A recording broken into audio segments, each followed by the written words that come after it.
Hi guys, and welcome to your Birmingham Fan TV Wigan preview, guys. Thank you so much for the support on the channel over the last week.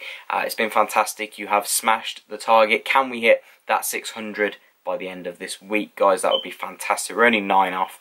Not a huge ask. Can we hit 60 likes on this video as well, guys?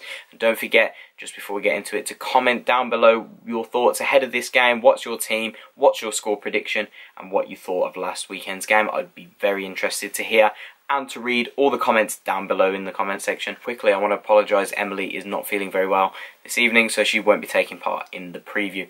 Last weekend's game, it was very topsy-turvy, I think is the best way to describe it. I think Blues were very inconsistent last week, if I'm honest. I had the discussion with Emily earlier in the week that she believes that we were really bad first half. I actually thought we were very bang average. I thought we were okay. I didn't think we were too poor. We had more shots than Blackburn, and for the away side, that's not too bad. We just didn't take our opportunities, and Blackburn did. Second half was a different story. I thought we came out and we were really poor. For 25 minutes, he made the changes after 15, made a double sub, and it made all the difference, to be honest. And that just shows that Gary Monk is the man to take us forward. He absolutely categorically got it spot on. His tactical awareness is perfect. It's not the first time he's done it to change a game with his substitutions. Proved it again. And I just think that, you know, I looked and I said to, during the game, I was like, we should have brought Bogle on. And look, I'd like to think I know enough, but just shows he was reading something that we weren't. He took Kieftenbeld off, who wasn't having a bad game, but wasn't quite as effective. And he brought on a bit of drive in midfield. He brought on someone to take the ball and to hold it in midfield, because we were just playing sort of ping ball with the football all game, and someone that got the ball down and wanted to play along the floor, and that was Craig Gardner and Jota, and his subs were excellent. Shea hit his 10th goal of the season at the weekend. Really happy for him. He thoroughly deserves it this season. I think that's 7 goals in 10 games for him in a blue shirt, and yeah, 10 goals each for Duke and Shea this season. That's 20 goals.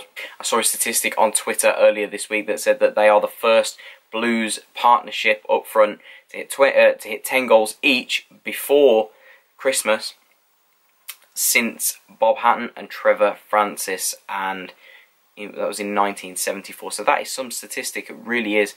And considering sort of the stature of those two within the club, I think that only bodes well for Shea and Duke if they carry on the way they're going. So yeah, delighted for the pair of them, and let's hope that they can get another couple this weekend. Wigan are our opponents this week, and just running you through some of the stats. We have played Wigan only 21 times in competitive games across the history, and we go into the game with 6 wins, 8 draws and 7 defeats, so Wigan slightly holding the upper hand. Blues have only won 1 of their last 8 games in all competitions against Wigan. That win coming in a 3-1 home win in January 2015. Clayton Donaldson was the goal scorer that day with all 3, with his hat-trick. And it was a great day, that was, wasn't it? To be honest, that was under the Rowett Revolution, yeah, whatever. But we had a great upturn, and yeah, what I'd do for a Clayton Donaldson on the bench at the minute, but hey-ho. Our opponents this weekend, Wigan, have not had the best of times recently. Their form has dipped. They started the season quite well. They currently sit 16th in the league, which is really reasonable for Wigan. Haven't spent a lot of money. Don't have a lot of money. Don't have huge amounts of quality. That's not being disrespectful, because they have a good team. They have a very good manager. And I think they're doing okay. I don't think they'll go down this season. But obviously they're going to linger lower mid-table, and I think they'll take that, to be honest. Their form has been quite poor. 2 defeats and 1 draw in their last 3 games. A 1-1 away draw to Bolton was a respectable result, but then in their last 2 games, a 1-0 home defeat to Derby and a 1-0 away defeat to Ipswich, which they will not be best pleased about, because obviously Ipswich hadn't won all season before that. So yeah, I think are we catching them at the right time and catching them in a bad run, or are we catching them at a time where they're going to say, look, they're a bit of a wounded animal, they're going to come out fighting at home, they're going to want to win this just before Christmas? Is this the right or the wrong time? For me, I think it's the right time. I think we're catching them at the right time, and hopefully we can turn last week's bit of positivity and drive through into this weekend's game. With a huge following, a fantastic following again with Blues, a 4,500 crowd heading to the DW this weekend. Wigan's team, again, as we do, we'll go off the basis of last weekend's game and see what team they put out last week and just kind of evaluate and see who's going to be the main threats in there for Wigan. So they lined up against that in that 1-0 defeat to Ipswich away from home with Walton in goal, a back four of James, Kipre, Byrne and Connolly at left back. Midfield four, it looked like a 4-4-1-1, again 4-5-1, 4-2-3-1. It's that same system that we seem to see every week in the Championship. Byrne on the right hand side, Roberts on the left hand side, Evans and Sam Morrissey in the middle, and just sitting in front of them is Windass and Will Grigg up front. So obviously Wigan don't have a hugely talented squad. That's no disrespect again, but you look at the likes of Derby and Villa and Middlesbrough. They don't have those sorts of squads, but they do have a couple of good players in there with Sam Morrissey, Dan Byrne, who Blues know full well about, solid defender. Sam Morrissey, a very technical midfielder. I like his tenacity, I like his ability in there.